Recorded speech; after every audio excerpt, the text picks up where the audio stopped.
Hey Zoom family, I'm here today with Jennifer Dean, who is a reggaeton jammer who's in the North Texas area just outside of Dallas. If you haven't checked out her sessions yet, I just finished my first one, and this definitely won't be my last. But before you learn more about her, I want her to give you some very big news about changes that have happened to the choreo-specific rhythm sessions. It's huge, and it makes all the difference. So, what has changed now? I don't know, you tell me. Well, you just took the Rhythm Jam 2.0. So if you went to the old sessions, you used to get 2 songs, and you got a lot of breakdown on the different instrumentation and core steps and everything, but it's been completely revamped, and it is so much better now. Now you get 4 songs out of it, and instead of going over the core steps are integrated into each of the songs, so you will cover each of the core steps in each of the songs throughout the session. Mm-hmm. But you're not just gonna get 4 reggaeton songs. You get one will be a pure, and then the rest of them are fusions, and it's really cool because the fusions are so different that you're actually getting, yes, you're getting reggaetons in there, but you'll do like a salsa tone, or you'll do a bachateo, or you'll do a mumba tone, or something like that. That's completely different styling and everything compared to your pure. So you actually get 4 songs that if you wanted to use them in a class, you could. But at least you could try and do 2, in a class, and then use the other 2 for later. And that's the cool thing, because the old argument was always like, well, I don't need a bunch of reggaetons. It's like, well, now you got 4 really songs. You could put all 4 in a class, and it would not be just doing all reggaeton. You have a nice wide variety and keep people very interested. Mm-hmm. So let's back it way up. Okay, let's back it way up. When did you first become a Zumba instructor? I became a Zumba instructor in 2011. Okay. Gosh, that was a long time ago. Yeah, back, oh my gosh, May of 2011. Were you involved in dance or any kind of fitness before then? Mm-mm. And what made you go to your first Zumba class? We had, I'm talking me and my husband, we had unfrozen, I don't know, I'm tired. I'm just like, I'm gonna make up words. Okay, so we had our account at one of the gyms frozen, and we decided to unfreeze it, and we decided to go. And I was on the treadmill and all that stuff, and then I happened to, as I walked by the front desk, I grabbed the aerobic schedule, and I was like, Zumba, what's that, right? And it just happened to be, I want to say it, call it crazy, maybe that night or maybe a couple days later, all of a sudden I saw the infomercial. And I was like, so that's Zumba, okay, cool. And then I was like, and I remember telling my husband, I was like, it kind of looks cheesy. Because they were just so happy, and I was like, who could be that happy ever, right? So I decided I looked at the schedule again, and I was like, well, these ones work, because the schedule showed like the 4 different gyms, so I kind of had my options because I grabbed all 4, right? And I was like, okay, well, this one fits in my schedule, so I'm gonna try it. And I actually happened to take a class from another Jennifer, and I was like, she's having fun. How do I do this? So within maybe a few months after that, I decided to take my B1 with Joy and started teaching, and the rest is history. What gave you the confidence to do that? Because having to go from being, there's the change from going from the front row to being in front of the class. Yeah, it's a big change. Yeah. What made you say, all right, I can do this? I think because I'm actually like a teacher at heart. Mm-hmm. I have my bachelor's degree in music education from Fresno State. Yes. But no, it's a great program. So I did all that whole teaching thing. I used to actually teach private lessons. I'm a flute player, so with that said, teaching was kind of like in my blood. So as soon as I saw how much fun this other girl, Jennifer, was having, and how she was teaching and how she was connecting with the class, I was like, okay, there's music, there's people, and teaching. That's like everything I need. Yeah. Right? So, and I felt comfortable teaching people because I'm used to teaching on like a one-on-one basis or whatever. Or I actually used to, back when I was in college, we had to get used to like conducting big orchestras and all these different things. So I was used to, conducting and trumpets here and all these different things, cueing people when they needed to. So it kind of felt like second nature, I guess, to be able to do all that in a Zumba class. What made you decide to make the next step and become a ZJ? What gave you the confidence to say, you know what, I can show people choreo. I can make my own stuff and teach it to people. And You know, it's funny because I actually, back in the day, because of all the Zen volumes and stuff, I actually wanted to be a Zest at first, right? And then I was like, yeah, I'll be a Zest, you know, dream big. And then I happened to see a ZJ call, and I was like, okay, why not? Because I'm the type where if there's a contest or if there's something, I'm gonna try and do my best to apply for it. Because the worst you're gonna get is a no, right? So I was like, I'm just gonna try it. I'll just do it. It took, I think I applied for possibly a choreo, but then when the rhythm came out, I was like, okay, I'm gonna nail this. And what it was is like you got to pick 2 different rhythms to audition for. So I picked reggaeton and I actually picked salsa. Salsa's a favorite, but reggaeton was like my thing, you know. Yeah. So I was like, oh, I hope I get reggaeton. We'll see what happens. And then all of a sudden, boom, there it is. I got an email that I was selected as a candidate, and I got to train in Orlando of 2013 at convention. So, Oh, cool. So yeah, so it's been a while. What is it about reggaeton that draws you in? What makes you go, that's my sound? I think it's because it's angry. No, I think it's Work an out your frustration. Yeah, I think it's an opportunity for me to be serious, but then at the same time be silly. Like I'll put my like stank face on or something. I don't know. And there's something about the hard hitting bass that makes me like it like flows through my veins, and all of a sudden I start doing some stuff that I wouldn't usually do elsewhere. So I don't know. It's just. For some reason, maybe it's because it's like reggaeton's like Latin hip hop, and I've always been kind of like a hip hop person, pop person or whatever, and because it's like Latin hip hop, it kind of like I don't know. Yeah, and that's the thing with that. I really like. I mean, I hear so many people tell me they've gone to their instructors' classes and they use so much hip hop in their playlists. And it's like, why? Yeah. You have reggaeton. You've got so much in the world of reggaeton that takes care of that hip hop genre. That you can fill in. You can do one good hip hop song in your class, but then you've got all this other world that's really the same vibe, but adds so much more flavor and flair to your class. It's why are you not digging into it? I think some people sometimes what they do is they think, let's do all the popular stuff. Which is cool because your students will probably sing along and all these different things, but if you've got somebody in there who's not really into hip hop, because hip hop is a different thing altogether, to where if people aren't quite into it, you know, then they'll be like, well, that the last thing you ever want is to be like, oh, that girl's like a hip hop person, you know, or whatever, you know, as opposed to being like, oh, he's a great Zumba instructor because they do merengue, salsa, whatever. They even put Russian in there or whatever, you know, they'll break out in a samba or whatever. It's the idea of what the core of what Zumba was supposed to be.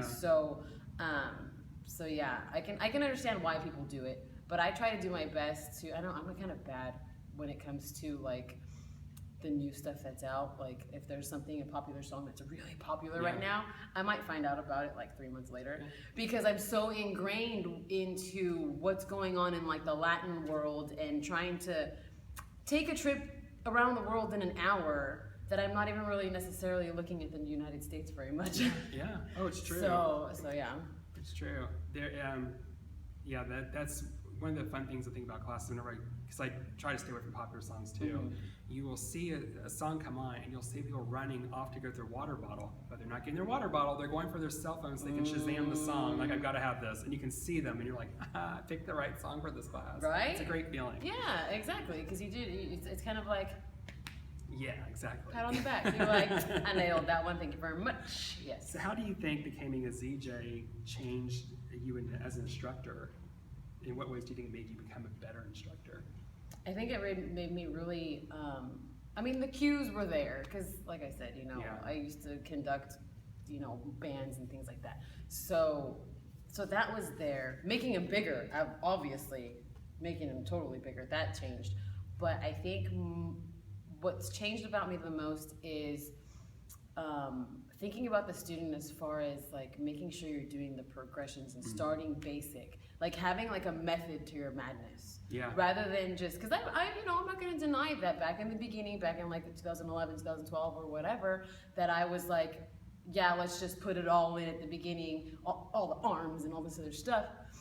Granted, I'm not a dancer at heart at all. I'm a musician, so I mean, I get the music, but like, by becoming a ZJ, it made me actually think about like where I want like where my end goal is, as opposed to like starting from square one or whatever and just going crazy, to actually really thinking about like the students more. I mean, I've always been thought about them, but it was more like, okay, I need to be like more of a teacher. If you've taken pro skills, you need to do both the teaching element and the performer element, and by doing this way with the progressions and stuff, you actually like can have the opportunity to teach, and then by the end of the song or the middle of the song or whatever, you get to add like the wow factor, and then all of a sudden you get to perform. Yeah. So I think it helped me like zone in like what my like end goal was in every song that I do choreography to. And that's the fun things for me, is because I mean 80% of my class is always jam session material, because I go to so much of them. But because you built the cueing in, so you're reinforcing all of the pro skills stuff. And I sub a lot of classes, and the comment that I always get from people is, you're so easy to follow. And it's because of the cueing and the progressions, I make it so anybody can follow and do it. And that's what you get from jam sessions, and why everybody should go to them completely. So what makes you choose a song for your sessions? What do you gravitate towards? Are you gravitating to certain artists or certain sounds, or you just something you hear, you're like, I just like that? When it comes to reggaeton, if I automatically get like the stank face, then I know it's a good one, right? I'm just like, You're driving, you want to run somebody off the road, you're like, right, you're like, oh, you're right, you're like, oh shoot, whoa. Okay. So, but I don't know. I kind of, when I listen, and then we'll just say like, we're talking, of course that was reggaeton, but we're talking like all the other stuff. I kind of envision, I start to, you know how when you start doing like choreography, right? And you kind of envision certain steps for certain things, and you're like, this could work, that could work. And once you kind of already, I don't know, choreographed a song in your head, you're like, I guess this one could work. You know, this could be a good one, but I don't know, there's certain things, I guess when I pick a song, it kind of, I envision what it would feel like to do it in class. Okay. And then I'm like, does this song sound like a fun song for everyone to get? And I also, for me, I actually, when I listen to certain songs, if it's kind of on the slow side, I usually don't gravitate towards those. I kind of do more of the fast side, because I want like this high energy, this fun, just like nothing but excitement the whole time. Yes, we do this like we're supposed to, right, in Zumba, but I find that I find the songs that are kind of interesting. Yeah. Like there's something about it that's different. Maybe it's a little faster, or maybe there's a part you're like, oh, they put some salsa in there, or or whatever it is. So I think I find the songs that are different, that maybe not the general public would find. Yeah. So. Yeah. But yeah, I think that's what I do. When you hear, so you do a lot of car choreography, but when you hear a song, do you immediately start visualizing parts to it, or do you have times where you go, okay, I got to think about this. How could I make something work here? Sometimes, most times, I kind of envision as I'm, passenger side, or, I'm not driving, right?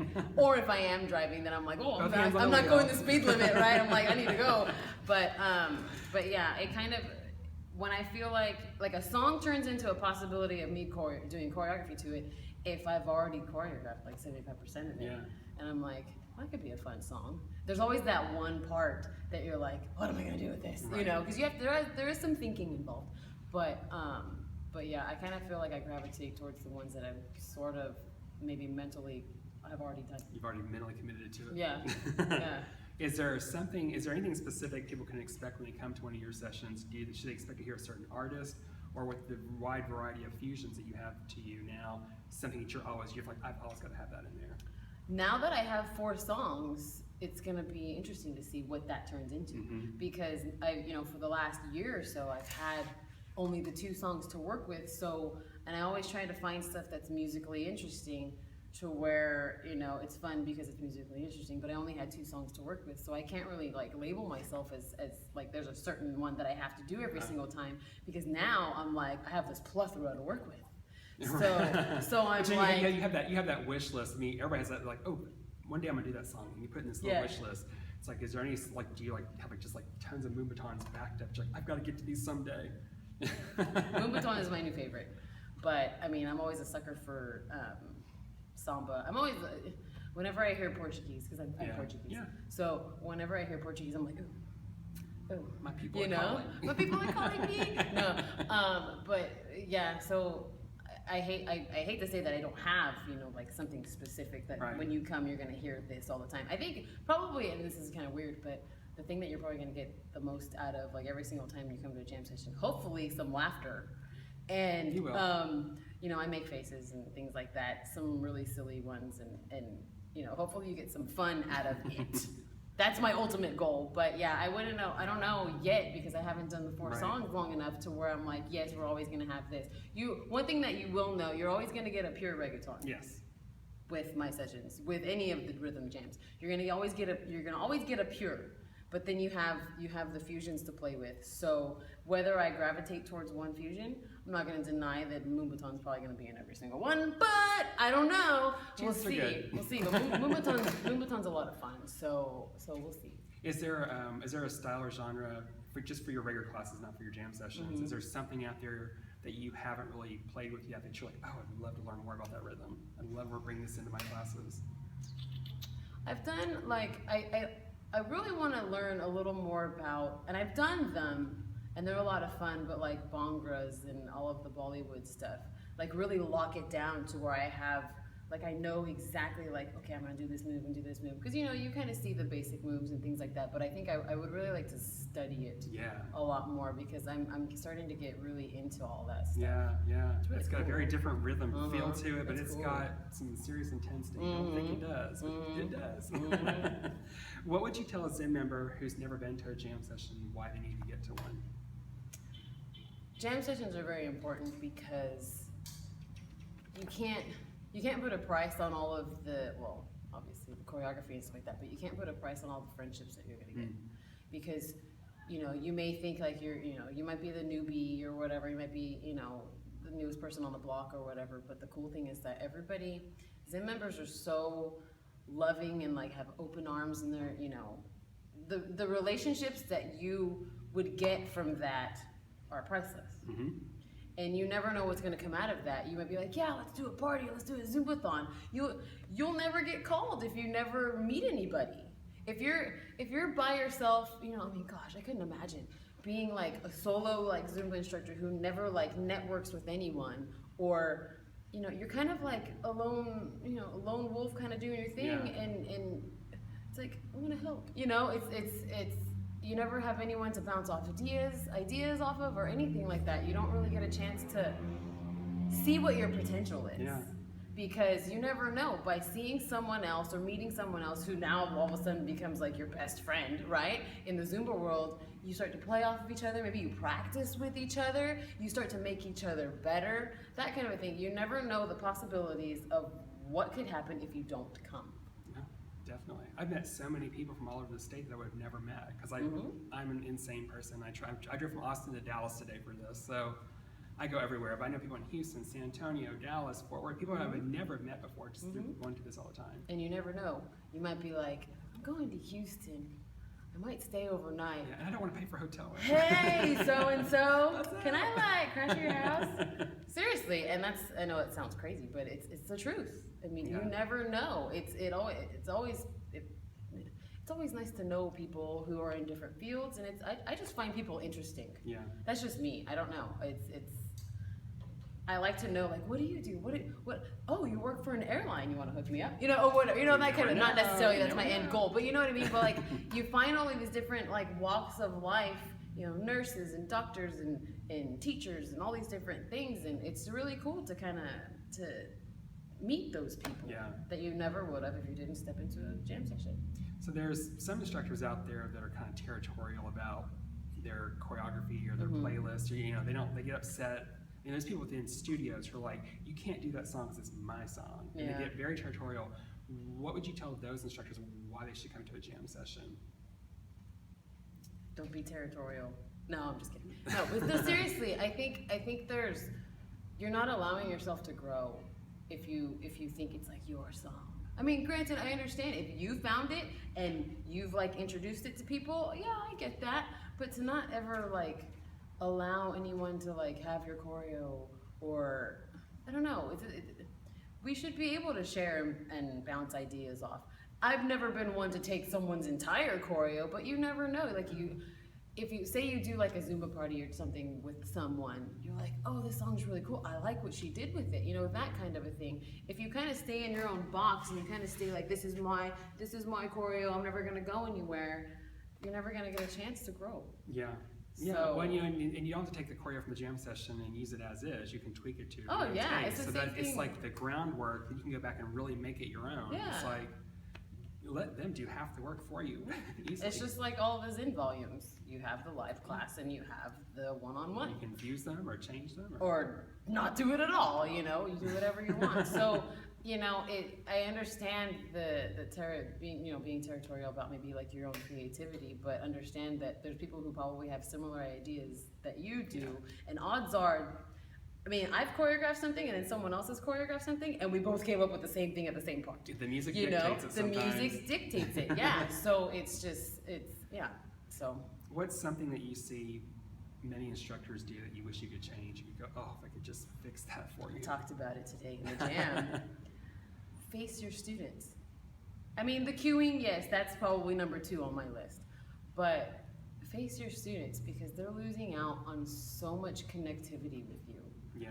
You know, I actually was just I think it was yesterday, I was texting a friend of mine and she was like, I never face my class. And I was like, girl, face your class because you don't know the potential of what you're gonna feed off of. I mean, I'm not gonna sit here and deny that I haven't walked into a class where I was exhausted or thinking about something else or whatever. And if you kind of go into your class, you face the mirror, you're kind of in your own little box, all those worries are gonna kind of stay in here. But if you like all of a sudden turn around, you see someone else smiling back at you, it's like gone, you know? And it's more of an experience when you face someone. I know, yes, you're starting on your left, we want them on the right, no. I totally get that, but you can't, There's a difference in There's a eye difference. contact between direct eye contact and through a mirror. Absolutely. It's a completely different feeling. And then the thing that I think of, like, because I'm not gonna lie that I've turned around, because there's times where directional challenges. you know, yes. So, and then all of a sudden I accidentally like stay there. I catch myself. I'm like, oh, I gotta turn around because the odds are I'm all of a sudden now starting to look at myself and whether I'm executing it correctly or whatever, checking my form or checking my sexiness. Yeah, right. And you're like, oh my gosh, somebody told me. They didn't tell me about that, you know. But it's very easy to get like locked into that, and you have to get yourself out of it. Yeah.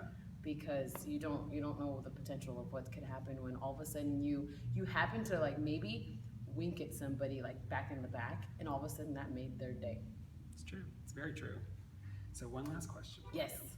If you could do masterclass and part of masterclass with anybody from the Zumba world, who would you want to be on stage with?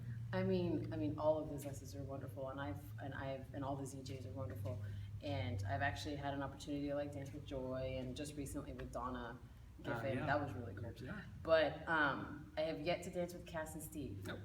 But my all-time favorite, and unfortunately she's not a Zest anymore, Tanya Beardsley. Oh, yeah. Because as soon as I saw her on Zen 30, I want to say it's 33, where it's just her, she does the live class. I could be wrong on the number. It's probably 34 or 35. But as soon as I saw her teach, I was like, I like connected with her. It was just the weirdest thing. And the cool thing about all of that is I actually did get to meet her in LA. I went to hers and Gina's masterclass.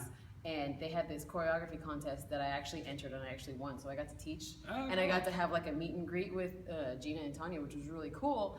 But man, if I could get like another chance to like say hi to her or whatever, dance with her on stage, I'm just like, oh my gosh, it'd be so cool. So everybody out there, light a candle and pray. Maybe she'll come back one day. Yes, that would be so awesome. I'm gonna go visit New York and go find her. No, but I mean that would be really cool. That's been one of my dreams. Hopefully she returns to Zumba, but yeah, you never know. You never know. So guys, that's it. This is Jennifer. Get to Reggaeton Jam Session. All the rhythm sessions are so much better now. You get so much out of them. This is totally worth getting to. If you want to put some more dirt in your Destroza, you need to learn how to stomp more angry, get your stank face. This girl can make it happen. So check her out. Studio owners, if you want to contact her, I'll put her contact information at the end of the video. Reach out to her. She travels all over the place, so you never know where she'll turn up. So that's it. Get to one, and remember, join the jam. See you guys later.